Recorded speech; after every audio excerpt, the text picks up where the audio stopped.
गुरु नानक देव जी की प्रेरणादायक कथा, सच्ची पूजा का महत्व।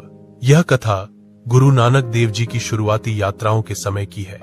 वह एक बार एक ऐसे शहर से गुजर रहे थे जहां के लोग, खासकर धनी और प्रतिष्ठित वर्ग, धार्मिक अनुष्ठानों और दिखावटी पूजा पाठ में बहुत विश्वास रखते थे। शहर में एक बहुत बड़ा मंदिर था।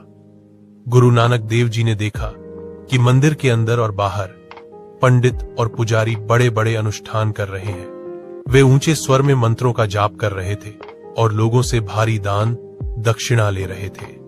ऐसा लग रहा था कि उनका सारा ध्यान बाहरी दिखावे और धन संग्रह पर ही केंद्रित है, न कि सच्चे मन से ईश्वर की भक्ति पर। गुरु नानक देव जी चुपचाप एक कोने में बैठ गए और इस सबको देखने लगे। एक दिन गुरु नानक देव जी ने एक बहुत ही साधारण सी भेंट तैयार की। उन्होंने बाजार से सूखे चने खरीदे और उन्हें एक पत्ते के दोने में रखकर मंदिर में पहुंचे। जब वह मुख्य पुजारी के पास पहुंचे तो पुजारी ने उनकी साधारण पोशाक और हाथों में केवल सूखे चने देखकर उपहास किया। पुजारी ने कहा, हे यात्री, तुम क्या लाए हो? ये सूखे चने।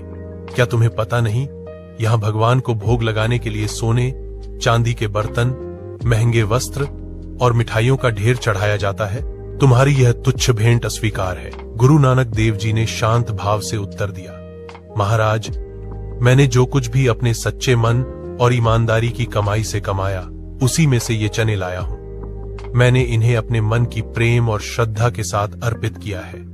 क्या ईश्वर को भाव प्रिय नहीं है या उन्हें केवल वस्तुओं का मूल्य दिखता है? पुजारी ने क्रोधित होकर चनों को जमीन पर फेंक दिया। उसी क्षण वहां उपस्थित एक गरीब और बूढ़ी महिला ने देखा कि ये चने जमीन पर गिर गए हैं। वह भूखी थी और उसने सोचा कि ये फेंके हुए चने शायद खाने लायक हों। उसने जल्दी से उन चनों को उठाकर खा लिया। जैसे ही उस महिला ने वे चने खाए, एक चमत्कार हुआ। पुजारी के सामने रखे गए सभी महंगे भोग, मिठाइयां और फल अचानक सूखने लगे और उनका रंग फीका पड़ने लगा। पुजारी और सभी लोग भयभीत हो गए। पुजारी ने गुरु नानक देव जी से पूछा, यह क्या हुआ? हमारी भेंट क्यों सूख गई? गुरु नानक देव जी ने करुणा से उत्तर दिया, आपकी भेंट को इसलिए अस्वीकार कर दिया गया क्योंकि वह केवल प्रदर्शन और अभिमान से भरी थी।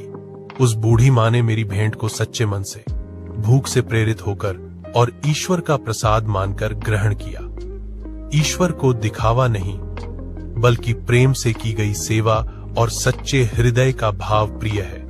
जो दान किसी जरूरतमंद को प्रेम और निस्वार्थ भाव से दिया जाता है, वही सच्चा दान